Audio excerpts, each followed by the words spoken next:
Hello, welcome back to my channel. मी स्नेहल तुम्हा सर्वांचं माझ्या चॅनलमध्ये खूप खूप स्वागत करते. आता हिवाळ्याचे दिवस चालू झालेले आहेत आणि माझ्या गार्डनमध्ये, बाल्कनी गार्डनमध्ये जी काही झाडं आहेत त्यांनी छान पद्धतीने अशी फूट टाकलेली आहे. मस्तपैकी फुटत आहेत झाडं. छान अशी नवीन अशी पालवी त्यांना येत आहे. आणि जास्वंदीच्या झाडाला सुद्धा खूप छान अशा 3 कळ्या आलेल्या आहेत. शक्यतो उद्या त्यांना फुलं येतील असं वाटतंय. मस्तपैकी फुलं अशी ब्लूमिंग होत आहेत. छान असं फ्रेश वातावरण झालेलं आहे. कारण गार्डनमध्ये ग्रीनरी असली तर मनाला सुद्धा खूप असं प्रसन्न वाटतं आणि त्यांना पाहून आपण सुद्धा खूप फ्रेश असं फील करतो. आत्ता ना गार्डनमध्ये मी एक कढीपत्त्याचं छोटंसं झाड आणलेलं आहे. मला नर्सरीमध्ये 30 रुपयाला हे झाड मिळालेलं होतं आणि त्याला मी आता मोठ्या पॉटमध्ये लावलेलं आहे. सो आजचा हा दुसऱ्या दिवसाचा व्हिडिओ आहे जेव्हा खूप छान अशी जास्वंदाची फुलं आलेली होती. सो मेन व्हिडिओकडे आपण वळूयात. आज मी तुम्हाला रेसिपी दाखवणार आहे सुरमई फिश फ्राय. अगदी कमी तेलामध्ये चमचमीत अशी सुरमई फिश फ्राय मसाला आपण बनवू शकतो. तर इथे अर्धा किलो सुरमई घेतलेली आहे आणि त्याचं मॅरिनेशन अगोदर करणार आहे. तर मॅरिनेशनसाठी मी इथे एक विकतचा मसाला वापरलेला आहे. तो सवई ब्रँडचा आहे फिश फ्राय मसाला. सर्वात अगोदर मी लिंबू आणि मीठ ह्या फिशला लावून घेत असते. तुमच्याकडे कोकम असेल तर तुम्ही कोकमसुद्धा वापरू शकता. माझ्याकडे कोकम नाही म्हणून मी पहिल्यांदा लिंबू आणि मीठ छानपैकी लावून घेते. त्यानंतर जो रेडीमेड मसाला आहे तो इथे लावून घेतला आणि थोडीशी आलं लसणाची पेस्ट आणि हिरवीगार अशी कोथिंबीर लावून मॅरिनेशन करत 1 तास ठेवले फिश. त्यानंतर आता त्याच्यावरचं जे कोटिंग आहे त्याची रेसिपी आपण पाहूयात, काय काय साहित्य लागतं ते. इथे मी इक्वल क्वांटिटीमध्ये बारीक रवा आहे तो चाळून घेतलेला आहे. त्यानंतर सोबतच तांदळाचं बारीक असं पीठ घेतलेलं आहे. तांदळाचं पीठ आणि रवा ह्या 2 गोष्टींनी तुमचे फिश अतिशय छानपैकी क्रिस्पी असे बनतात. मीठ टाकायचं आहे आणि उरलेला जो सवाई मसाला आहे ना त्याचा 10% मसाला इथे यूज करायचा आपण. आणि तुम्हाला हवं असेल तर तुम्ही घरगुती लाल तिखट, हळद आणि मीठ अशा पद्धतीने हे कोटिंगसुद्धा बनवू शकता. खूप छान आणि क्रिस्पी असे फिश तयार होतात. आता मला बोंबलाचा रस्सा हे कालवण बनवायचं होतं. त्यासाठी मी इथे वाटण बनवणार आहे. काळ्या मसाल्याचं साधं सिंपल असं वाटण मी नेहमी वापरत असते आणि सर्वांना हेच कालवण आवडतं त्याच्यामुळे. आणि बोंबील स्वच्छ भाजून आपल्याला ह्या बाजरीच्या पिठामध्ये धुवून घ्यायचे आहेत. म्हणून मी इथे वाटीमध्ये थोडंसं बोंबील धुण्यासाठी बाजरीचं पीठ घेतलेलं आहे. माझ्याकडे आहेत हे लहान आकाराचे आणि पातळ असे बोंबील होते. त्यांचे डोकी आणि मागचा भाग अशा प्रकारे छानपैकी बोंबील आधी साफ करून घ्यायचं. ते चिरून घ्यायचे आणि तुम्हाला हव्या तेवढ्या आकाराचे तुम्ही त्याचे तुकडे करू शकता.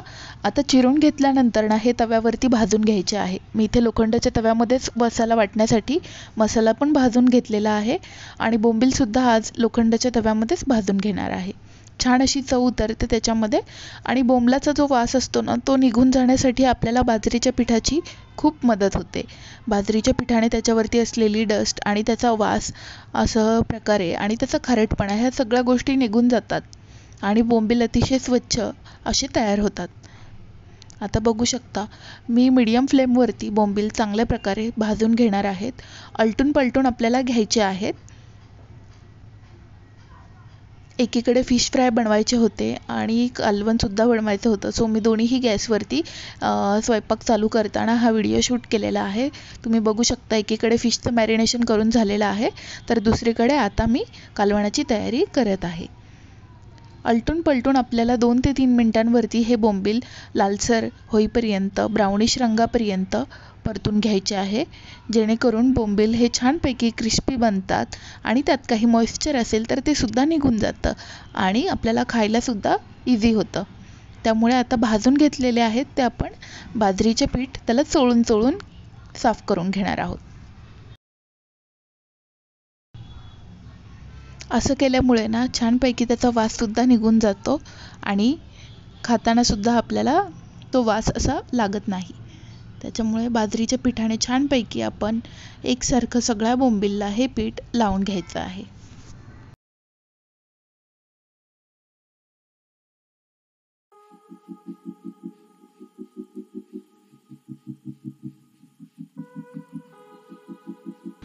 आता हे मी स्वच्छ 2 ते 3 पाण्याने धुवून घेणार आहे. आता बघू शकता मगाशी जो वाटण दाखवलेलं होतं मी ते आता करून घेतलेलं आहे. वाटणासाठीचा मसाला थोडीशी डब्यामध्ये मी नेहमीच आलं लसणाची पेस्ट ही बनवून ठेवत असते. इथे हिरवीगार कोथिंबीर, भाजलेला कांदा, खोबरं हे वाटण आपण बनवून घेतलेलं होतं, कारण हे आपल्याला बोंबल्याच्या रश्श्यासाठी वापरायचं आहे. तर बोंबील अगोदर कढईमध्ये गरम करून घ्यायचे आहेत.